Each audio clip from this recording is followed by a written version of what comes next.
En este ejercicio vamos a utilizar la integral para plantear un modelo de cómo calcular la masa de una varilla.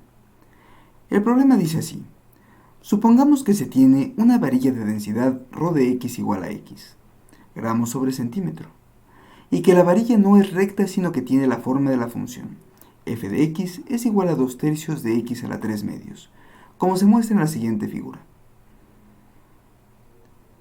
Lo que vamos a hacer a continuación es utilizar los conceptos del método de Euler para poder plantear una integral que, si la resolviésemos, nos ayudará a poder encontrar cuál es la masa de la varilla. Lo primero que debemos de observar es lo siguiente. Si nosotros tuviéramos una varilla recta, en la cual su densidad fuese constante y su longitud fuese L, encontrar la masa es muy sencillo. Solo hay que multiplicar ρ por L. Imaginemos, en cambio, que ahora ρ no fuese constante. Si ρ no fuese constante, significa que estaría cambiando en cada momento de esta varilla. De manera que lo que tendríamos que hacer es dividir la varilla en distintos segmentos. Así, nosotros podríamos encontrar un ρ en el extremo izquierdo, llamémoslo ρ0, un ρ1, un ρ2, etc., hasta un ρ n-1 o un ρn, pensando en cada una de las divisiones que hayamos encontrado. Debemos de observar que si multiplicamos cada una de estas pequeñas densidades por el pedacito de L, llamémoslo delta L, que nosotros tenemos a lo largo de nuestra varilla, lo que vamos a tener son pequeños pedacitos de masa aproximada. De tal manera que si nosotros sumáramos cada pedacito de ρ, llamémoslo ρ sub i, por cada delta L, lo que estaríamos sería aproximando la masa. Evidentemente, si nosotros quisiéramos hacer que esta aproximación fuese mejor, lo único que debemos hacer es tomar muchos más intervalos o hacer que los intervalos se vuelvan más pequeños. El problema que tenemos en este ejercicio es que no se trata de una varilla recta, lo cual significa que no basta con aproximar lo que sucede con ρ. También debemos de aproximar lo que sucede con esta varilla. Imaginemos que esta varilla pudiésemos nosotros segmentarla en pequeños pedazos rectos. Mientras más pedazos nosotros pongamos, los pedazos rectos más van a simular la varilla curveada. Mientras menos pedazos, más burda será la aproximación. Tomemos como referencia uno de estos pequeños pedacitos. Si nosotros pensamos que tenemos una función que es casi lineal,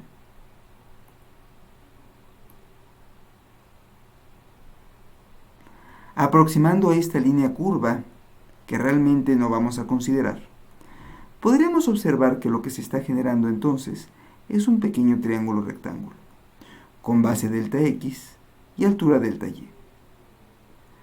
Podríamos vernos tentados a decir que delta y sobre delta x es la pendiente y eso es lo que buscamos, pero no, realmente lo que estamos buscando es esta longitud. Para poder encontrar esta longitud, lo primero que debemos de observar es que se trata, ni más ni menos, que de un teorema de Pitágoras. La raíz de delta x al cuadrado más delta y cuadrado nos sirve para encontrar la longitud de un pequeño segmento de nuestra varilla curveada. Enfoquémonos en esta función. La raíz de delta x cuadrado más delta y cuadrado. Si nosotros hacemos que delta x tiende a 0, nos vamos a encontrar que delta x se convierte en un diferencial, a la vez que se convierte delta y en un diferencial. De manera que nosotros podríamos reescribir exactamente la misma raíz cuadrada como d x cuadrado, es decir, el diferencial de x al cuadrado, más el diferencial de y al cuadrado. Observemos que este diferencial de y no es otra cosa que algo que podemos aproximar por Euler. De esta manera, podríamos decir lo siguiente. Esto es lo mismo que la raíz de dx al cuadrado más el cuadrado de un producto, la razón de cambio por el diferencial de x. ¿Quién es la razón de cambio? La razón de cambio tiene que ver con la función, de manera que permítanme escribir f' de x.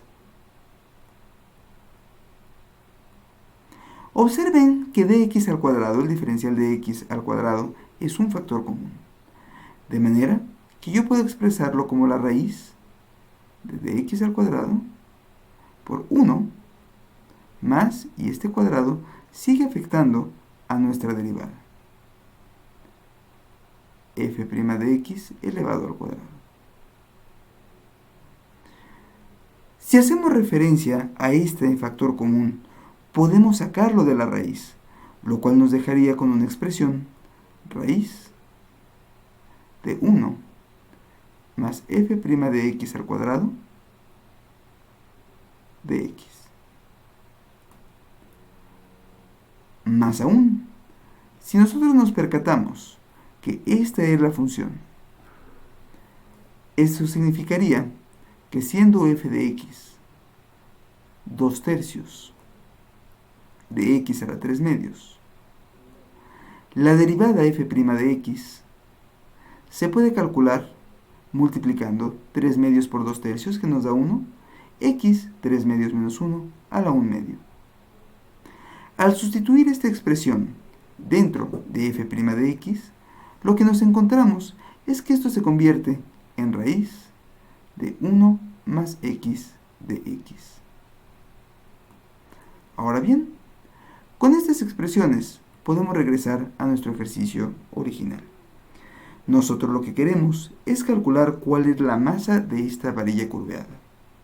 Habíamos dicho que bastaba con multiplicar la densidad por L, pero que si la densidad no era constante, habría que multiplicar distintas densidades en cada momento del intervalo por los diferenciales del intervalo. Encontramos que esta distancia o esta diferencia del intervalo corresponde a un teorema de Pitágoras, ya que no se trata de una línea recta, sino que estamos hablando de una línea curva. Con un poco de álgebra y convirtiendo nuestras diferencias en elementos infinitesimales, encontramos la expresión raíz de 1 más x de x. De esta manera, la masa estará dada simplemente por la integral desde el principio de nuestra varilla, es decir, desde 0, hasta el final de la varilla, es decir, hasta 4, ya que nos interesa movernos en x, multiplicado por ρ, que nos dicen en su momento que se trata de la variable x, por la distancia, que no es otra cosa que esta raíz que encontramos anteriormente, raíz de 1 más x de x. Y con esto terminamos nuestro ejercicio, en el cual estamos planteando un modelo matemático para encontrar la masa utilizando integrales y utilizando como base el método de Euler.